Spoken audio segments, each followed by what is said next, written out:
Welcome sa another video recipe dito sa Rolls TV Official. So, sa video ito, tuturuan ko kayo kung paano gumawa ng kakaibang masarap na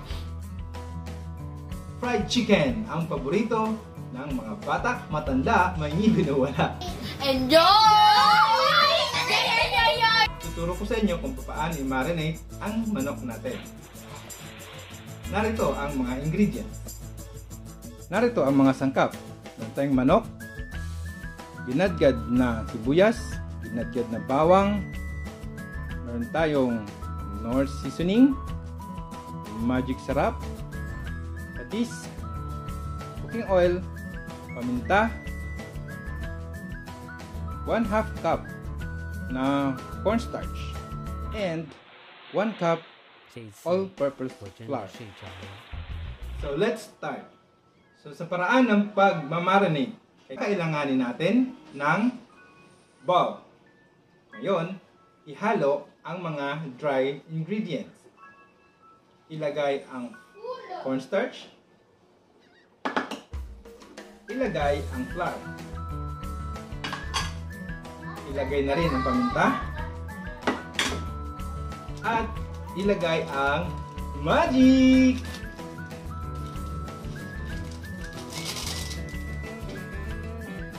So, nilalagay natin ay ang ating ginadgad na bawang at sibuyas. Gumamit ako ng gadgaran at ginadgad ko siya, yung bawang at sibuyas. Kaya, ito ang kanyang kinalabasan. Alright, so ilagay na natin.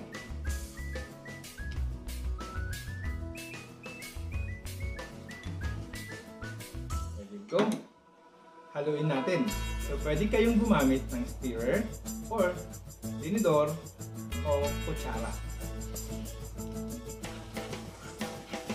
Haluin mabuti. Haluin. Halo. Yan. Kapag nahalo na ang mixed ingredients natin, ilagay muna ito sa tabi. Kunin ang manok. Maglagay ng 1 teaspoon na patis.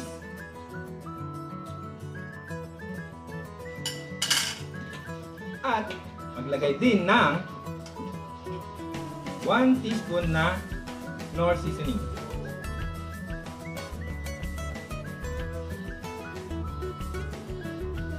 Okay. Once na ilagay na natin yung dalawang ating liquid ingredients, ngayon, hahaluin natin ito gamit ang ating kamay at siguraduhin malinis ang ating kamay. Okay?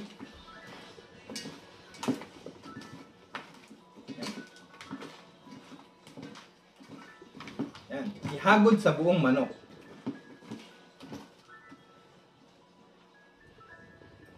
Pag nahalo na natin, ilagay na natin ang dried mixed ingredients. Okay.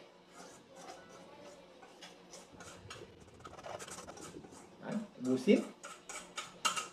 Okay. Ngayon, haluin ulit natin. Okay. Haluin. Haluin. Yay! Kung bago ka pa lang dito sa ating YouTube channel, please do subscribe, like, share, and hit that notification bell button para ma-inform ka sa mga bago pang masasarap natin i-upload na recipes. Okay? Yan. Yan. Na. Yan. Nalagyan na natin yung buong manok. Okay? Susunod ay lulutuin na natin ito. Tara, let's go. Yan, dito na tayo sa kawali. Buksan ng kalan. Lagyan ng oil.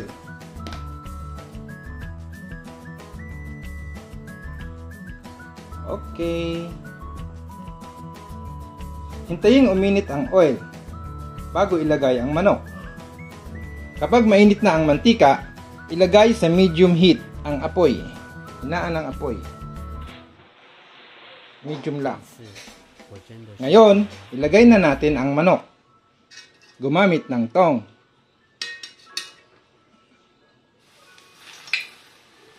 Yan.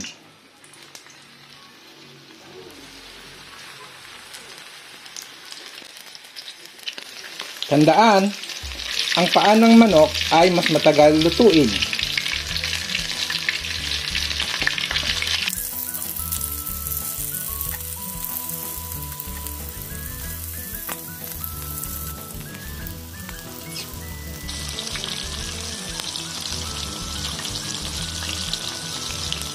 Hintayin mag golden brown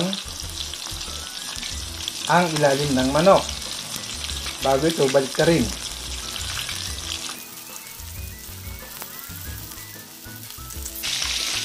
Kapag golden brown na ang ilalim ng manok, balik ka rin.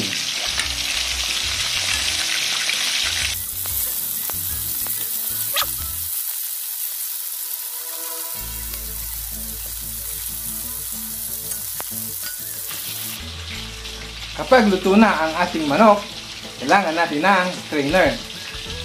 Ito. At isalin ang manok.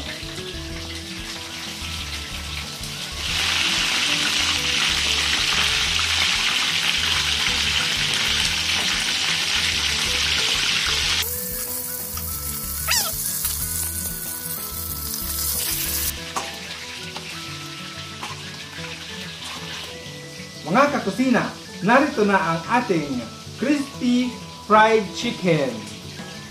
Enjoy! Mm.